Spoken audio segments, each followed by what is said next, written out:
Assalamualaikum warahmatullahi wabarakatuh. Jumpa lagi di Radio Jurik. Alangkah lebih baiknya buat yang baru menemukan Radio Jurik, bantu di subscribe dan dipijit tombol loncengnya. Terima kasih. Kali ini Radio Jurik memiliki cerita bagian kedua yang memiliki judul Padur. Kita langsung aja ke ceritanya. Selamat mendengarkan.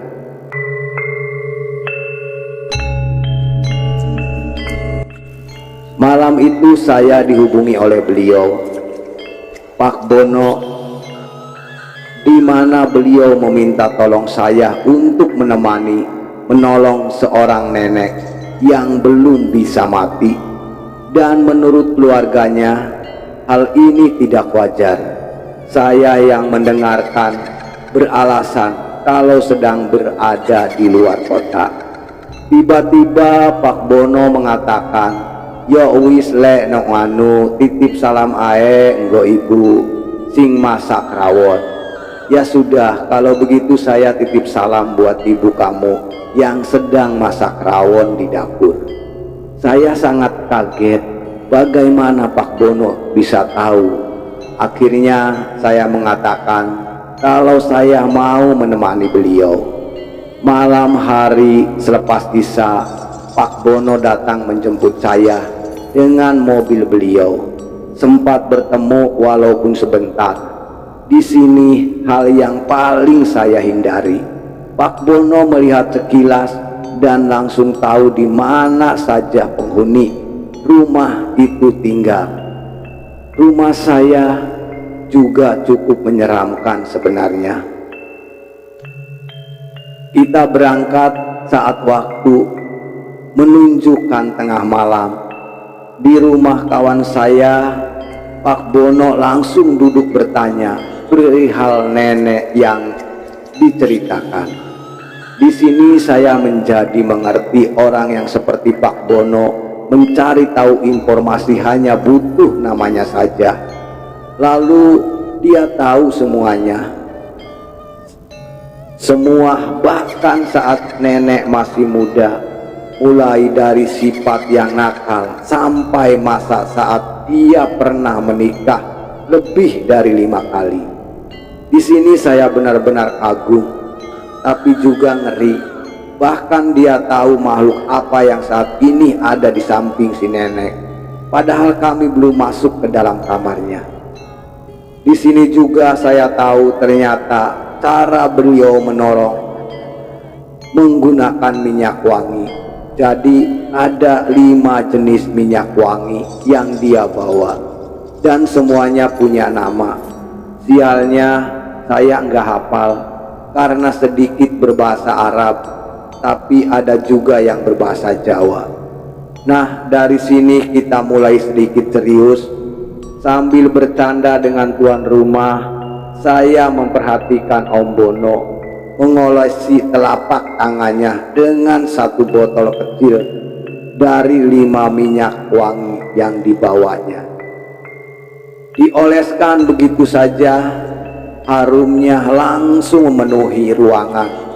Tapi siapa sangka bila sebenarnya saat dia sedang berdialog dengan tuan rumah, Om Bono sedang melihat keseluruhan lingkungan ini. Ia tak mau kecolongan, itu katanya, karena sebelum bertindak tidak ada yang tahu bagaimana makhluk seperti mereka bertindak. Sudah lebih dari 4 kali saya memperhatikan Om Bono. Om Bono ini mengolesi telapak tangannya sampai akhirnya di botol kelima dia mengatakan kalau sosok yang ada di samping nenek bukanlah Khodam.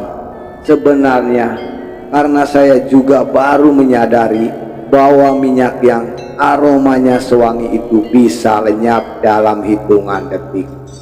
Saya biasanya cukup pakai 1, tetapi rupanya yang memegang si mbah ini bukan makhluk sembarangan, kata Om Bono sambil tertawa. Setelah berhasil menemukan minyak, yang tepat barulah lelaki ini meminta tuan rumah menunjukkan kamarnya. Saat itu saya diminta tuan rumah untuk ikut, walaupun saya sebenarnya malas sekali. Tapi ya sudahlah, saya juga penasaran bagaimana metode Om Bono kali ini. Om Bono masuk ke kamar tempat nenek itu sedang tidur di atas dipan tua. Saya ikut masuk, dan saat itu saya melihat mata kepala sendiri. Nenek yang tertidur di depan itu langsung duduk lalu melotot sama saya sambil bertanya, "Siapa itu? Siapa itu?" Saya masih ingat wajahnya.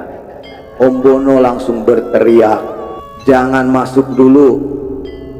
Jantung rasanya tidak karuan, badan langsung dingin. Sementara tuan rumah mengatakan menggerakkan anggota tubuhnya saja itu harus dibantu.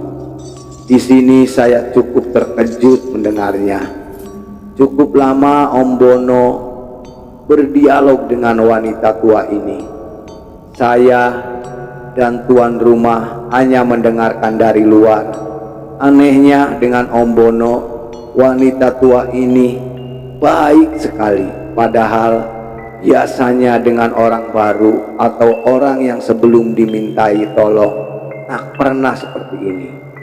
Saat ini baru Om Bono mengizinkan kami masuk. Itulah saat saya bisa melihat tubuh kurus kering wanita tua ini dengan kedua kaki yang hitam seperti terbakar. Kondisinya benar-benar mengenaskan.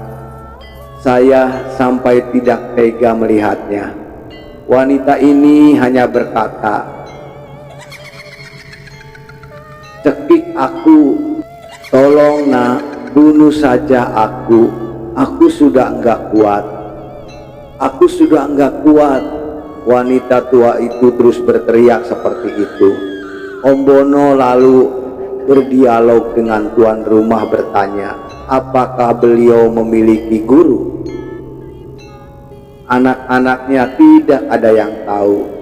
Om Bono juga tidak bisa menebak lebih jauh. Lalu Om Bono menunjukkan sudut kamar.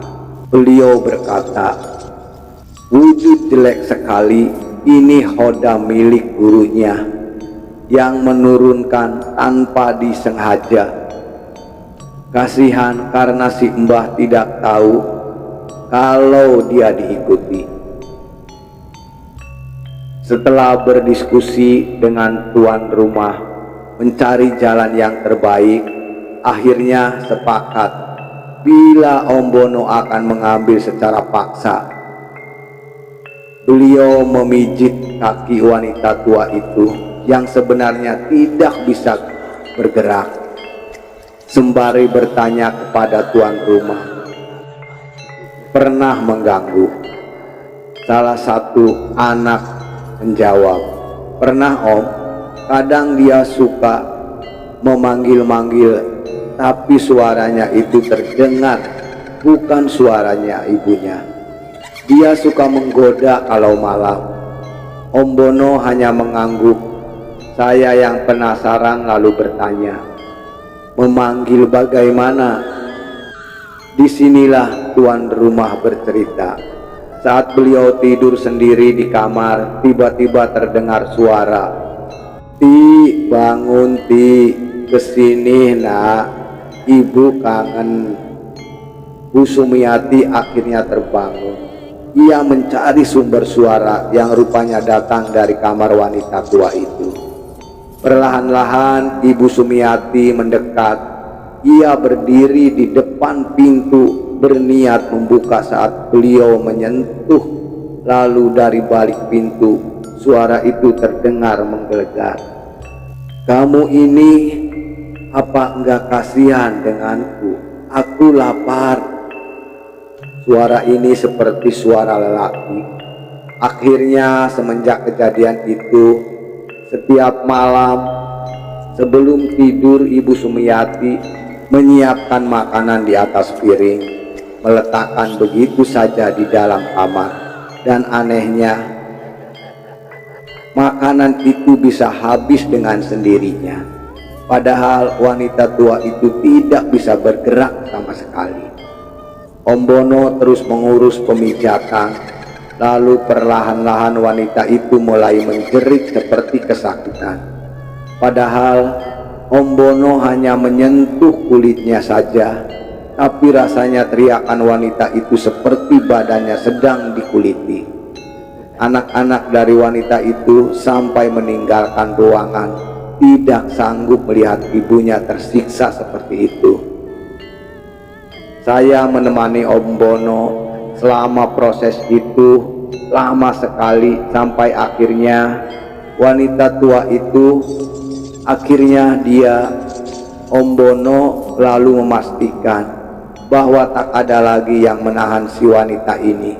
Untuk itu Om Bono meminta baju bekas dari wanita tua ini. Om Bono berkata, hodam yang entah milik siapa ini menurun secara tidak sengaja. Ditambah rupanya dulu wanita tua ini diam-diam memperagakan sesuatu yang Om Bono tidak bisa ceritakan. Namun beliau hanya menyebut saat muda wanita ini sangat-sangat nakal sehingga dia harus menuai. Akhirnya tapi Om Bono merasa yakin bahwa kali ini mungkin tak lama lagi wanita tua ini bisa pergi dengan tenang.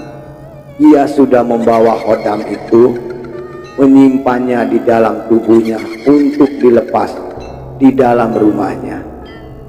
Saya yang mendengar cerita ini dari mulutnya kadang merasa bingung. Om Bono tidak pernah meminta tarif, tidak pernah meminta apapun. Katanya dia memang suka membantu. Hal itulah yang membuatnya merasa hidup. Saat Om Bono masih muda, ia sudah pernah mencoba ilmu yang sangat hitam. Namun seiring waktu Om Bono percaya hitam dan putih tidak beda jauh. Ia bahkan menceritakan pengalamannya membantu seseorang ayah yang mencari pesugihan. Om Bono membantu menuruti permintaannya, namun beliau berpesan perjanjian dengan makhluk seperti itu tidak sebanding dengan hasilnya. Namun ayah itu tidak memperdulikan, ia ingin kembali kaya. Saat itulah Om Bono menyadari bahwa manusia tidak lebih dari makhluk yang tidak tahu apa-apa dari luasnya dunia yang bisa dilihat dan tidak dilihat. Ayah yang meminta pesugihan itu menjerit, menolong nyaris gila saat akhirnya menolak pesugihan itu setelah diperlihatkan apa yang harus dibayar, di mana di dalam semedinya ia melihat anak perempuan pertamanya dicabik-cabik oleh buaya. Tulang belulangnya disisakan untuk si ayah sebagai ganti harta yang bisa diberikan. Tapi itu adalah kisah masa lalu Om Bono.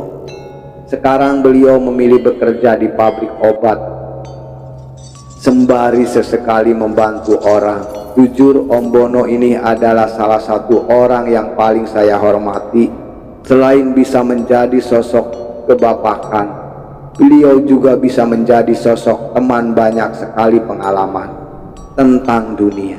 Inilah cerita yang memiliki judul Badur bagian kedua sampai di sini selesai. Terima kasih buat teman Radio Jurik yang sudah mendengarkan Radio Jurik. Alangkah lebih baiknya sebelum meninggalkan Radio Jurik bantu di subscribe dan dipijit tombol loncengnya. Terima kasih. Buat teman Radio Jurik, selamat beraktivitas dan tetap semangat.